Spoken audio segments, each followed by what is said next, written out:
Durante la Primera Guerra Mundial, las tropas británicas en el frente occidental tenían opciones limitadas de comida en las trincheras, pero con un cocinero ingenioso podían usar sus raciones para hacer algo como esta tarta de patata usando una receta militar de 1914. Gracias a mis patrocinadores de Patreon por apoyar este canal mientras cocino para los Tommys en las trincheras en Degustando Historia.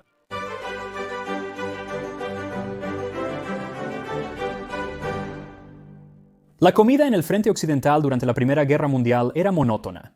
Era básicamente una combinación de carne de res enlatada y galletas, es decir, carne en conserva y galleta dura. Pero mientras algunos se quejaban de la monotonía, muchos soldados venían de un lugar donde tenían suerte si comían carne 1 o 2 veces a la semana, por lo que una ración diaria de carne, enlatada o no, en realidad era un avance. Cuando los soldados territoriales de Stockport se unieron al regimiento de Cheshire, pensaron que estaban comiendo a lo grande. ¿Viste la pelea? Makinaki era genial, pero pastel de patata necesita mejorar. Imagina que se sirva pastel de patata a los Cheshires. Y resulta que hay una receta militar adecuada para ese pastel de patata. Proviene de la sección de cocina de campo de la edición de 1914 del Manual de Cocina Militar preparado en la Escuela de Cocina del Ejército. Pastel de patata. 16 libras y media de carne, 20 libras de papas, 1 libra de cebollas, 3 onzas de sal, media onza de pimienta. Corta y guisa las cebollas con la gelatina de la carne. Cuece o hierve las patatas y machácalas cuando estén listas. Cubre los lados del plato con 1/3 del puré de patatas.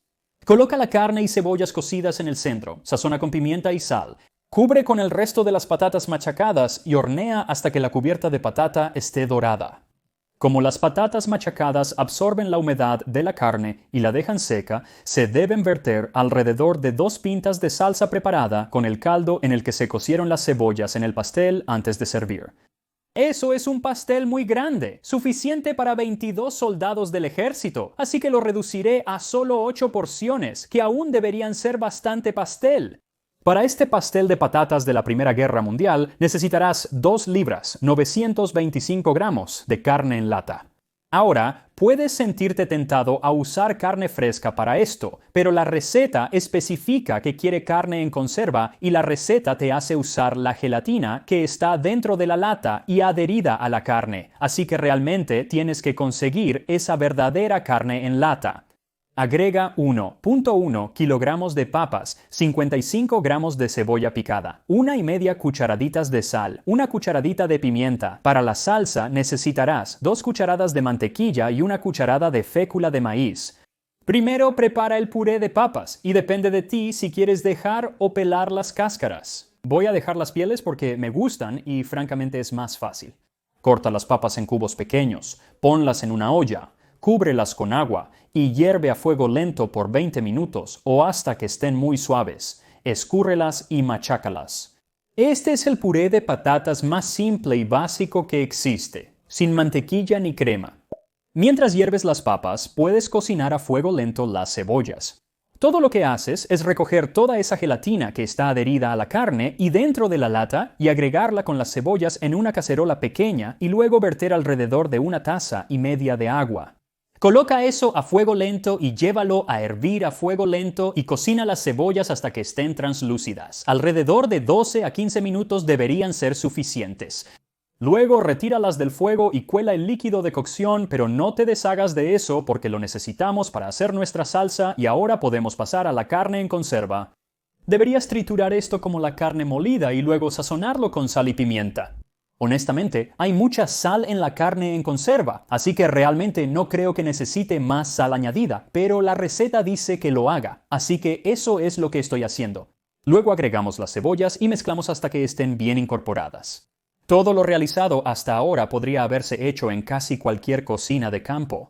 Estos eran hornos tirados por caballos que normalmente se alimentaban de madera, aunque también existían los alimentados por carbón y aceite, como la cocina del Valle del Lune, que incluía no solo una estufa para freír y 2 calderas de 20 galones para preparar guisos, sino que también tenía 2 grandes hornos equipados con platos para hornear.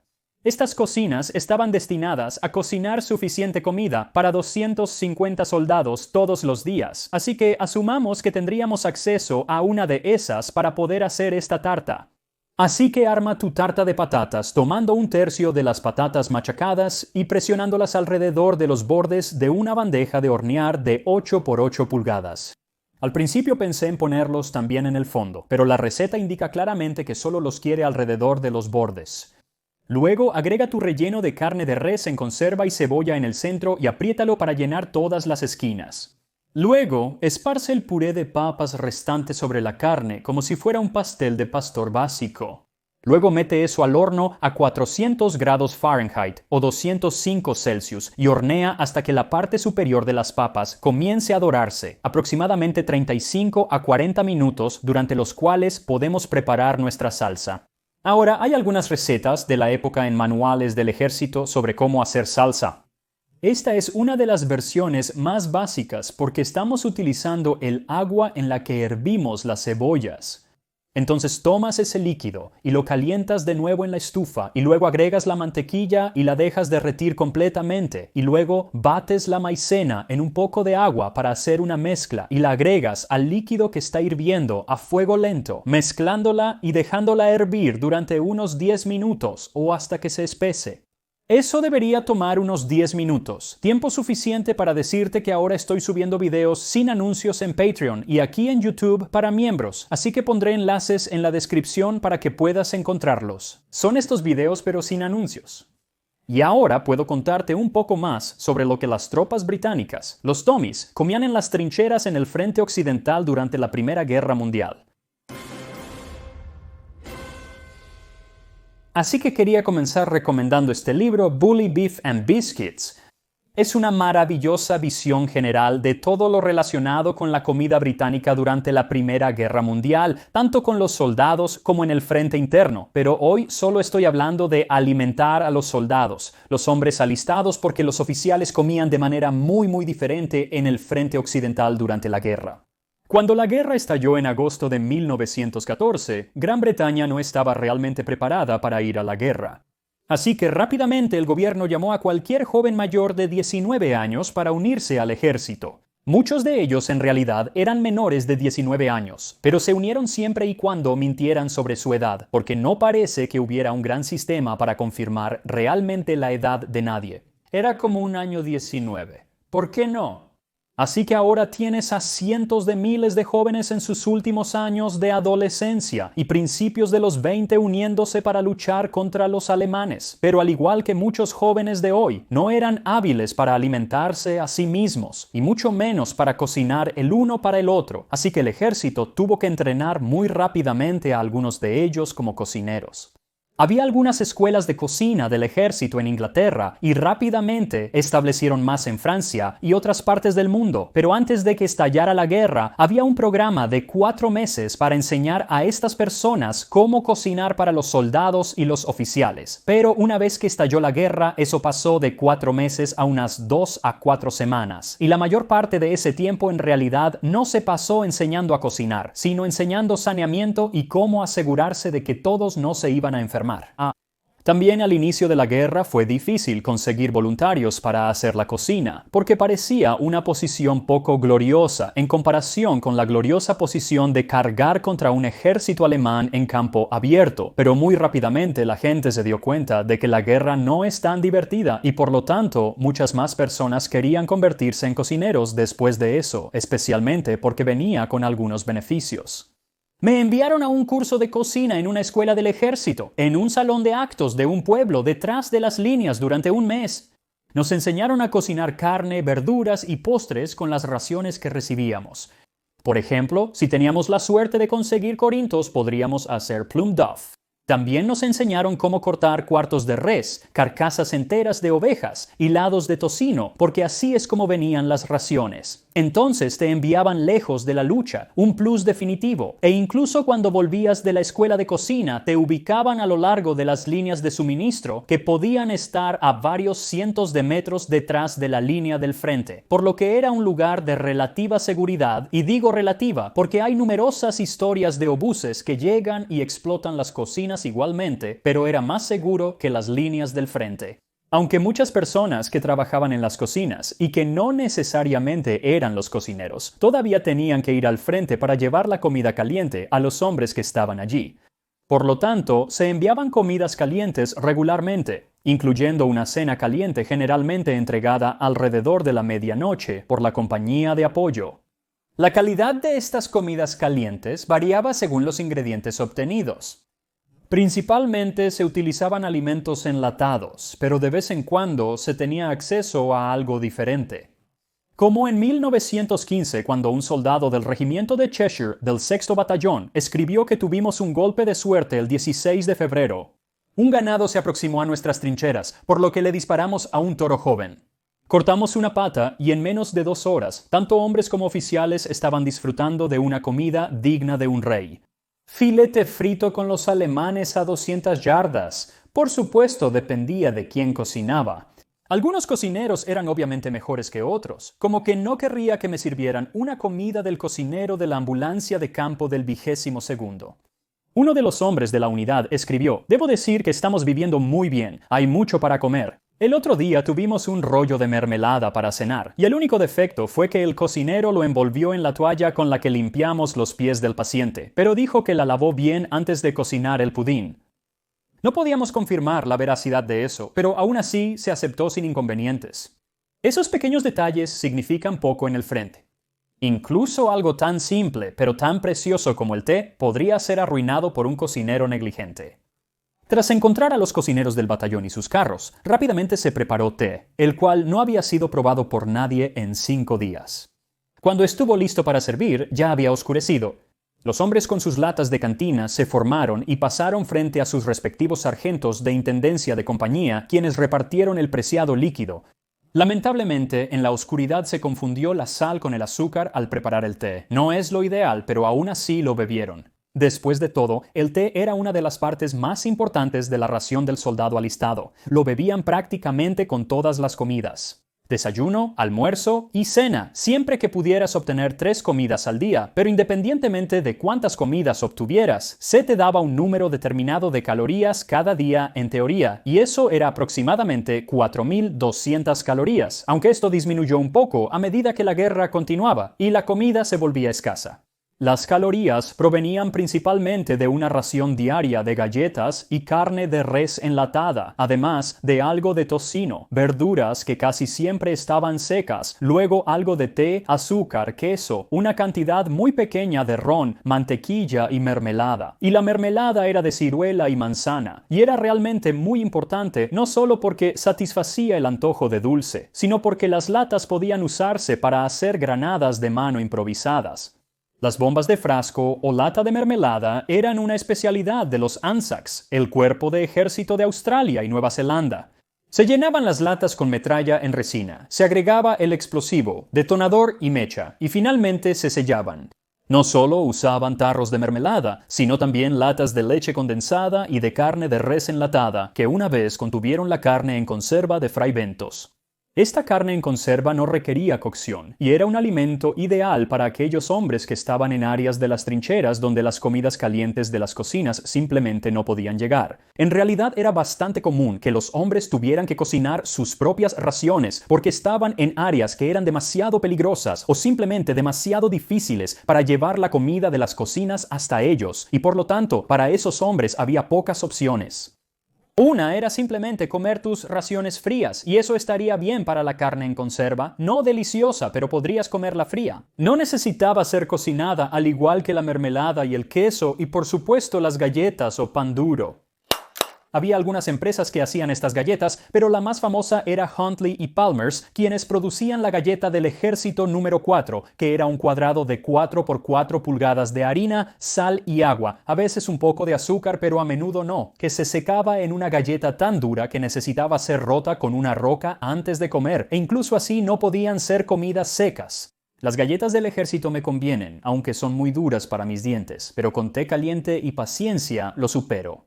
Estas galletas, que fueron el alimento básico militar durante los últimos 2000 años en una forma u otra, eran tan duras que se decía que la mascota de cabra del 5º Batallón canadiense ni siquiera podía comerlas.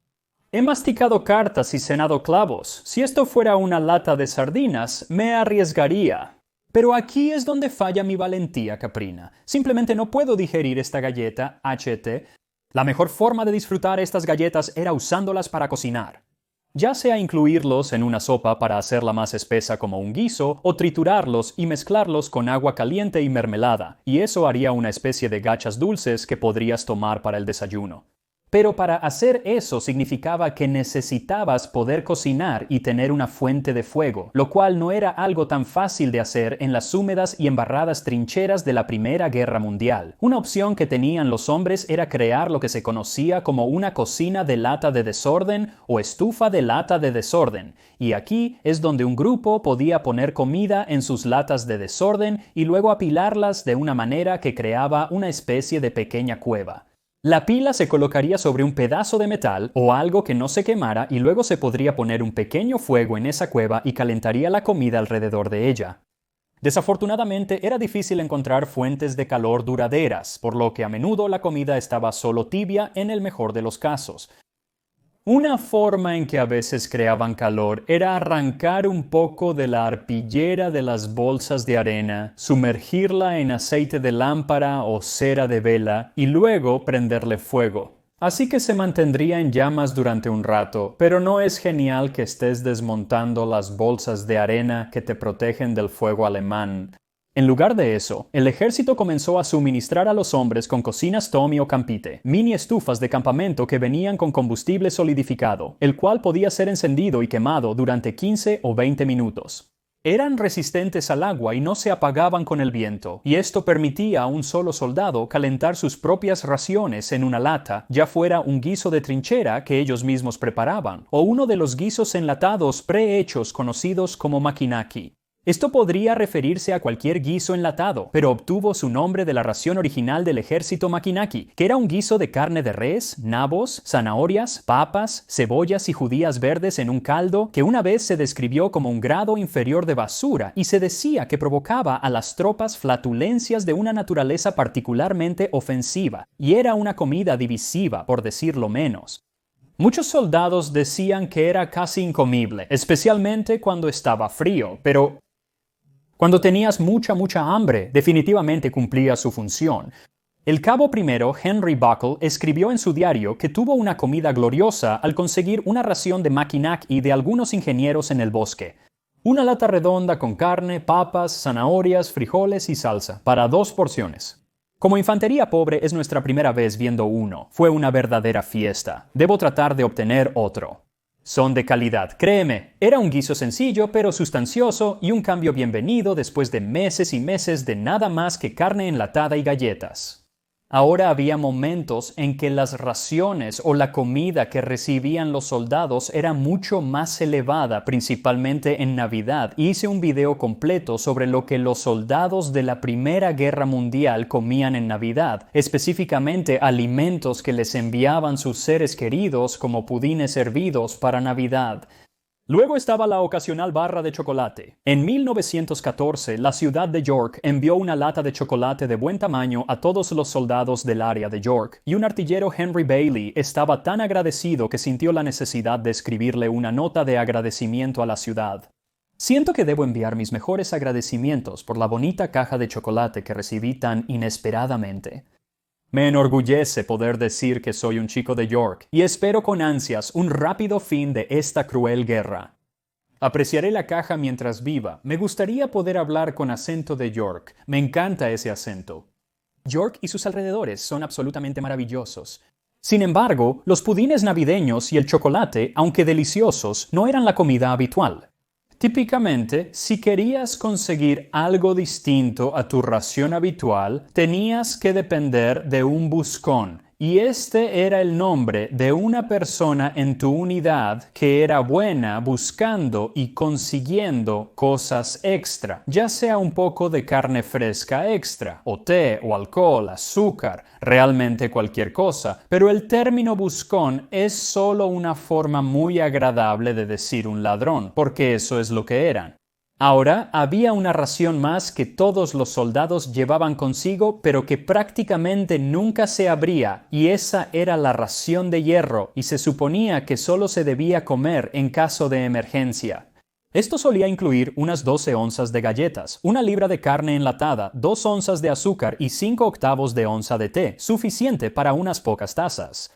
Y como estaba destinado a ser utilizado solo para emergencias, había controles periódicos para asegurarse de que cada hombre tenía el suyo y en la caja estaban impresas las palabras "no abrir" a menos que un oficial lo indique. Afortunadamente para mí, no hay ningún oficial cerca para ordenarme abrir mi ración de hierro y comer eso, así que en su lugar puedo comer algo un poco más sofisticado, y eso sería mi pastel de carne y patatas en conserva. Una vez que las papas se hayan dorado un poco por encima, retira el pastel del horno y sírvelo con un poco de salsa por encima.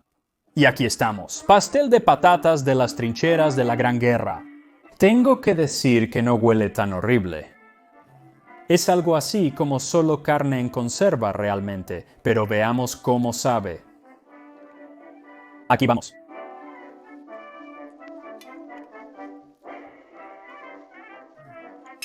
Eso está muy salado.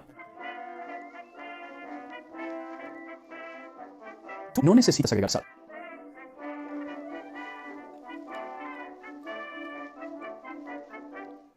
Desearía que tuviera más cebollas. Hay tan pocas cebollas, podrías usar más cebollas, pero el sabor no está nada mal. Es solo que la carne en lata es tan salada. No necesita tener más añadido, y la vieja carne en lata solía ser incluso más salada. De ahí el nombre carne en lata. No tiene relación con el maíz como en una mazorca. Es que usarían grandes granos de sal y lo empacarían en eso para darle la textura salada o el sabor salado y preservarlo, y esos granos de sal se convirtieron en carne en lata. De hecho, de ahí es de donde obtenemos la palabra maíz, porque un pedazo de un grano de maíz, grano de trigo, todos esos. Todo es maíz, en fin. Algo a lo que muchas tropas tenían acceso era esto. No esta botella moderna, pero realmente no ha cambiado mucho. Y eso es salsa HP. Era muy común durante la Primera Guerra Mundial con el ejército británico. Lo pondrían absolutamente en todo, así que voy a probar un poco de eso. Pon solo un poco, vamos.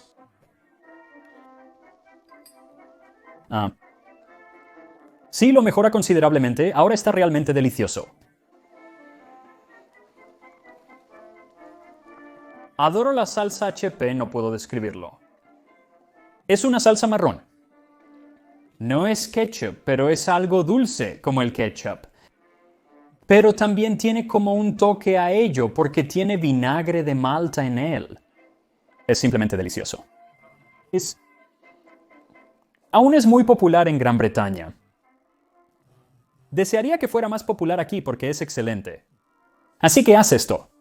Vale la pena hacerlo solo para probarlo y, si nada más, te hará agradecer que no eres un Tommy en las trincheras durante la Primera Guerra Mundial, y te veré la próxima vez en Degustando Historia.